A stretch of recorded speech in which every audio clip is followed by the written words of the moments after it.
Hello and welcome to episode 16 of UK NBA. I'm Ryan Hillback. Peter Wells. Yep, that's who we are as always. We're the same people. We haven't changed since last week, have we? Nah, I don't think so. We haven't had anybody new. We've had offers, but we've refused them all.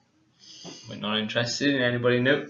No, and so get straight into the news. Let's rock on. Oh, we've only got two parts today, so two parts today. Yeah, tragic. I think it's getting to that point of the season where there's hardly anything to talk about, is there? I mean, we did predicting who's going to make playoffs. Yeah, we've already done that section. We can't do that again, really. Although my opinion has changed. I think the Hornets and the Nets will make it, Right, okay, but that's you're not allowed to say that in this part because this is the news part. So, just before we get into basketball, anything happening in your life? Anything exciting? No, unfortunately, no. I was at Wetherspoons, which for our British viewers will know it's a very nice place. Monday. Oh, is it? Cheap beer. Yeah. Can't go wrong with cheap beer. No. Anything on your end? That's a definite no. So we're on to trying to think of something interesting. Well.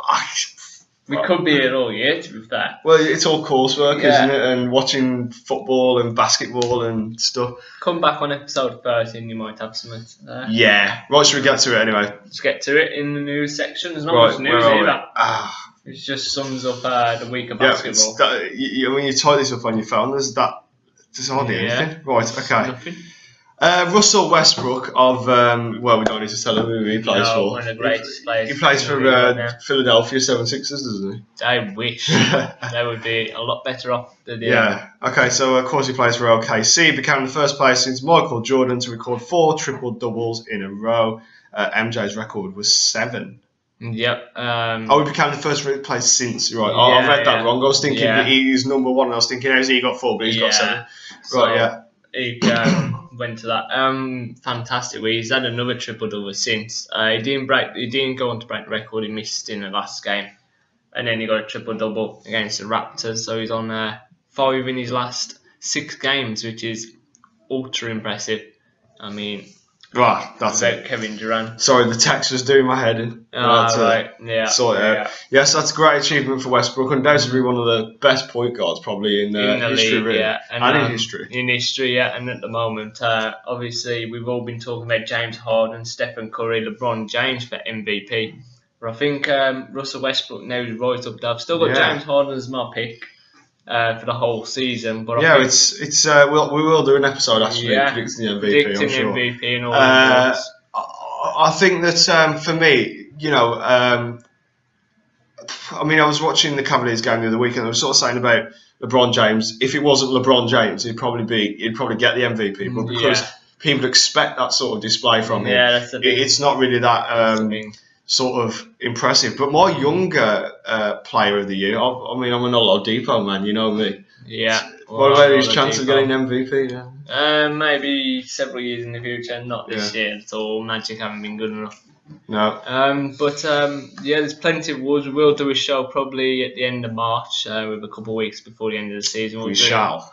Looking at different awards. And just talking about shows, we're doing that filming of the game that we're going to play. That's going to be a week later than we originally intended. So it's not the 20th. It's going to be. We're going to film it on the 27th. Yeah. And then it'll be uploaded sometime over that weekend. And depending on what kind of reaction it gets, because sometimes gaming videos get quite a lot of views. Yes. If we get a lot of views, we might make it a regular monthly thing. We could have the Ryan versus Pete series, and you never know. We'll get when I'm winning every week, but I doubt it.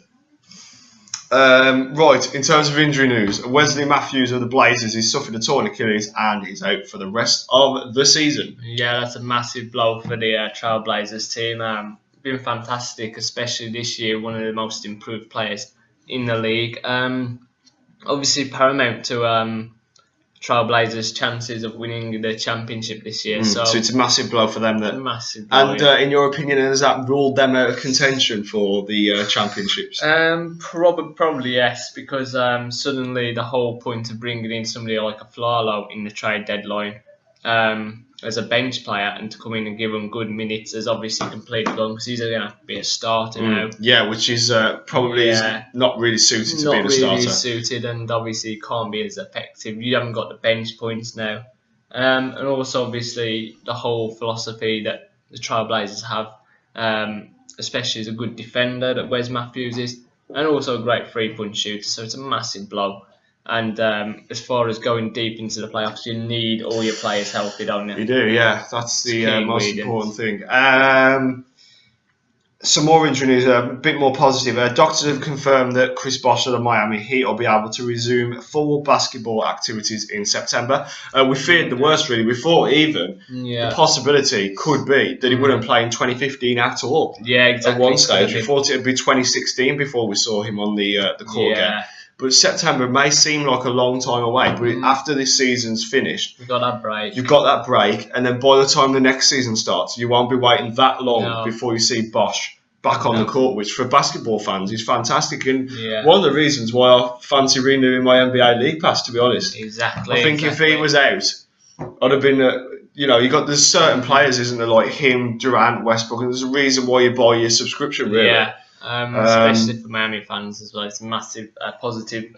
We kind of know as Miami fans that this season's kind of, if we get into the playoffs, bonus. If not, it's next season. And obviously that's the case, especially if Goran Dragic stays. Everybody's looking forward to that. Goran Dragic, Wayne Wade. You've got Whiteside in the mix as well, and then Chris Bosh. That combination with Deng as well. It's quite good for next season if he's back. Yeah, I think it's just a bit of a developmental season for Miami. Just getting those pieces of the jigsaw together, and they can really make a mount for the title next season. I think this is just a bit of a stage transitional period for them. I think that unfortunately you'd agree as well if you think about it that they're not one of the teams that contenders to win the whole thing. No. There's probably about 5 or 6 teams ahead of them that you'd say before you got to Miami Heat. So if they can get in the playoffs, and you never know what might happen then because it's a lottery after that. Yeah. But if they can just get in the playoffs, that will be a successful season for them. I think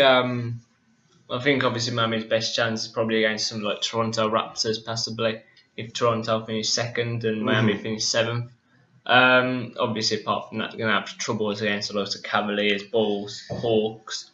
You've got quite, of course, you've got the Hawks, the Raptors, Trailblazers, even. If they came in as well. Yeah. But it's I think they'd have done well to have got into 7th place. Yeah, it'd be a positive. So on to the next bit of news. Yeah, and that's another injury news. Paul George of the Pacers. He still has a chance of returning this season after suffering a broken leg in pre-season.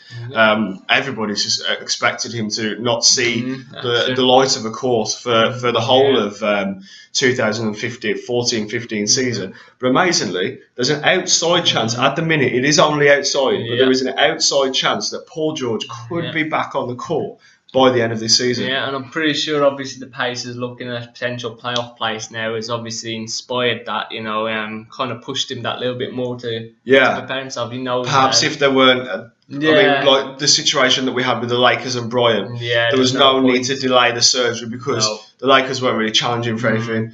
The same situation with Paul George and the Pacers. Perhaps if the Pacers were further down the conference, they would just say to him, just have the rest of the season off and then start again pre-season. But they're needing more now. Yep. If they're gonna, it might make it interesting though. If it does come back, because they're going to be about 7th or 8th seed generally, so that's going to make it a tough series for whoever has to face them early in the playoffs.